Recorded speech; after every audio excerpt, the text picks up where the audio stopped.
Tadia Hao, bienvenue les maniaques du chinois, j'espère que vous allez bien, j'espère que l'apprentissage de votre chinois se passe super bien, j'espère que tout se passe super bien dans vos vies en ce moment. Aujourd'hui, comme vous l'avez vu dans le titre de cette vidéo, nous allons parler de bourse complète et de bourse partielle en Chine.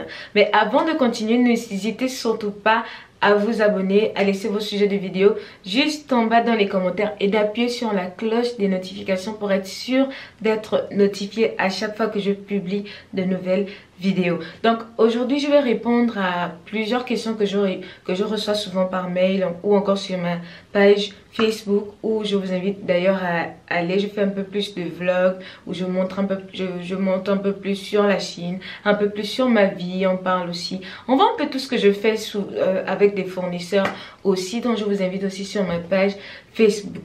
Et les messages que je reçois souvent beaucoup plus sur mes pages Facebook, c'est: Rosie, comment faire pour obtenir une bourse en Chine? Qu'est-ce qu'une bourse complète prend en charge? Qu'est-ce qu'une bourse partielle prend en charge? Donc j'ai décidé de faire une vidéo complète où je vous explique à peu près comment les bourses partielles et complètes en Chine fonctionnent.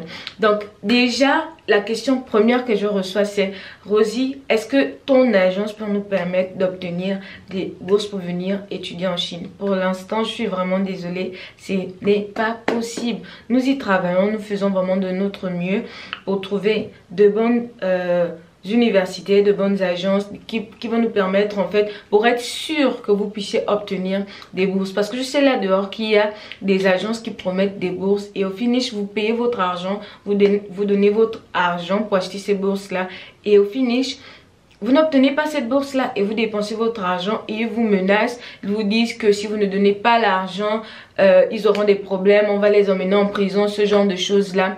Je vous assure que quelqu'un qui passe par un circuit normal, par une route normale, par une voie normale pour obtenir une bourse, ne peut pas avoir de problème à aller en prison parce que vous ne voulez plus de cette bourse là. Il y a tellement de personnes qui viennent me raconter ce genre de choses là et je dis bon, moi je sais pas comment ces gens là fonctionnent, mais moi je ne fonctionne pas comme ça.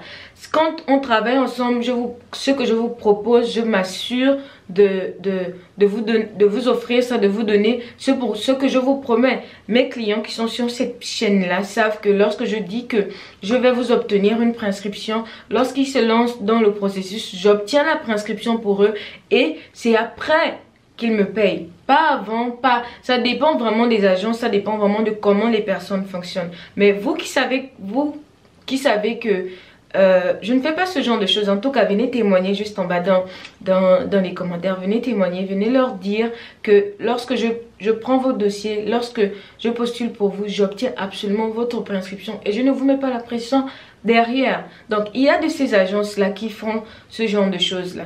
Donc à cause de ça, il y a des personnes qui viennent me dire: mais Rosie, la bourse complète, c'est comme ça, c'est comme ça, c'est comme ça. Donc on parle de ça dans cette vidéo là. Donc qu'est-ce qu'une bourse complète? Qu'est-ce qu'une bourse partielle?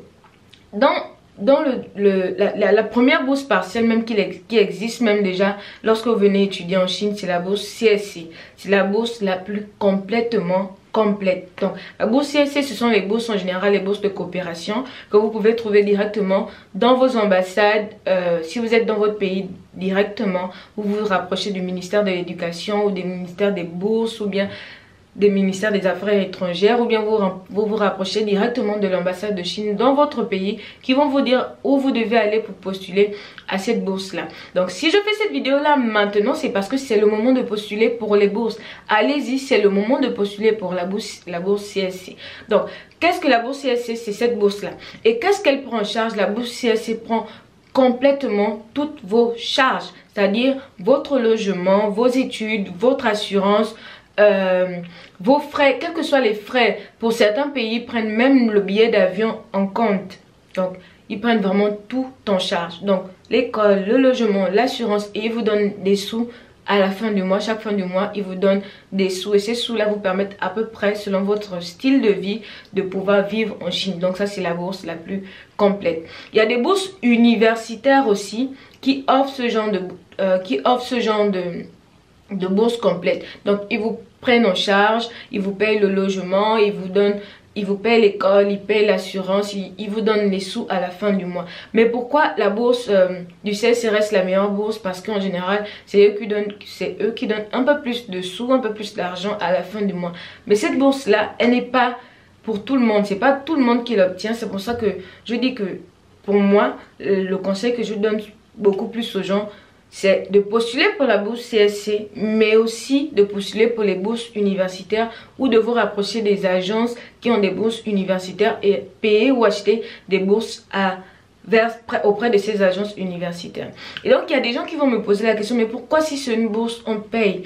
Bon, par exemple, moi, comme je vous dis souvent par rapport à moi, je paye l'école, par exemple, à 3 000 € par an. À peu près 3 000 €. Je crois que 3 000 € c'est un peu plus. À peu près à 2 000 € par an, 2 200, 2 000 € par an. Et à peu près 1 000 € pour le logement par an. Ça fait à peu près 3 000 € pour l'école et pour le logement sans l'argent de la fin du mois. Et on vous dit que c'est juste pour une seule année. Mais la bourse que vous allez payer, elle est par exemple à 2 000 € et la personne vous dit que vous allez faire des études pour 4-5 ans. Donc, vous n'allez plus devoir payer ces frais-là que d'autres personnes vont payer. Donc, si on vous dit que ce sont des bourses payantes, ne grincez pas. C'est plus facile. En tout cas, moi, je vous donne un conseil. C'est plus facile de passer par ces bourses-là que de croire que vous allez obtenir la bourse du CSC et vous ne l'obtenez pas et vous n'avez pas payé une prescription ou encore vous n'êtes pas passé par une bourse. Donc, c'est ce que je vous dis.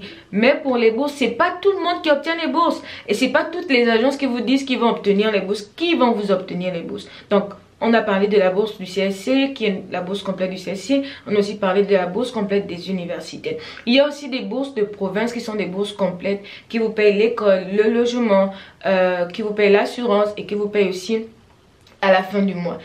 Tout ça, en fait, ça peut être des bourses complètes, mais la différence, c'est au niveau du montant qu'on vous donne à la fin du mois en général.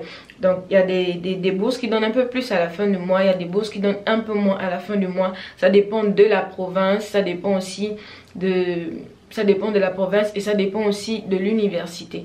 Donc, ça, selon les tarifs de l'université et tout, je crois que vous comprenez. Maintenant, les bourses partielles. Les bourses partielles aussi, il y a différents types de bourses partielles. Et dans les bourses partielles, on peut retrouver des bourses universitaires. Et je voulais aussi préciser dans le terme de bourse universitaire, il y a des universités qui considèrent aussi qui ont des bourses complètes, mais qui ne sont pas vraiment complètes. Qu'est-ce que je veux dire par là?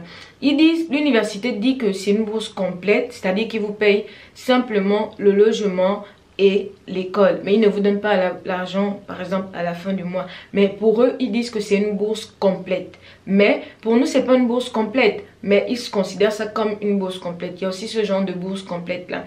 Maintenant, dans les bourses partielles, il y a aussi le type de bourse partielle où on ne prend que la moitié de l'école en charge. Ou encore, il y a le type de bourse partielle où on vous donne une somme simplement à la fin du mois. Ou il y a encore le type de bourse partielle où on ne prend que l'école en charge. Tout dépend du type d'université ou le type de ville ou le type de province ou le type de bourse que vous avez. Et maintenant aussi, l'une des questions que j'ai souvent, c'est aussi est-ce qu'on peut accumuler les bourses? Normalement, lorsque vous êtes dit avoir eu une bourse complète, vous ne pouvez plus obtenir une bourse partielle. Donc, même si vous vous retrouvez, donc si vous avez la bourse complètement complète, quand je dis complète, c'est vraiment vous avez le tout. Même si par exemple vous vous trouvez dans une bourse universitaire où on ne prend en charge que le loyer et l'école, si l'université considère cette bourse-là comme étant une bourse complète, vous ne pouvez plus postuler pour obtenir une autre bourse partielle, pour obtenir des sous à la fin du mois parce que l'université considère que c'est une bourse complète. Et ça dépend aussi des universités. Essayez de vous rapprocher des offices, demandez si c'est possible, demandez si vous pouvez encore postuler à une autre bourse. Parce qu'en Chine aussi, tout dépend des universités où vous êtes. Donc l'université peut accepter pour une personne comme peut aussi refuser pour une personne. Le cas de chaque personne est différent. Mais pour les bourses partielles, vous pouvez complètement accumuler les bourses, accumuler. Vous pouvez avoir plusieurs bourses partielles pour pouvoir quand même ajuster un peu votre mois pour pouvoir vous débrouiller. Donc c'était vraiment ça pour cette vidéo là. Si vous avez des questions à propos des bourses, n'hésitez pas à les mettre dans les commentaires. Ou si vous avez d'autres questions, si vous avez d'autres réponses ou d'autres sujets en tout cas sur les bourses, n'hésitez pas à les mettre juste en bas dans les commentaires. Vous pouvez aussi vous abonner, appuyer sur la cloche des notifications pour être sûr d'être notifié à chaque fois que je publie une nouvelle vidéo. Et aussi me rejoindre sur ma page Facebook où je vais faire beaucoup plus de live maintenant. Et si vous avez besoin des préinscriptions pour venir étudier en Chine, n'hésitez pas à me contacter. Donc le lien de mon Facebook est juste en bas dans la barre de description. Et on se dit à la prochaine vidéo. 再见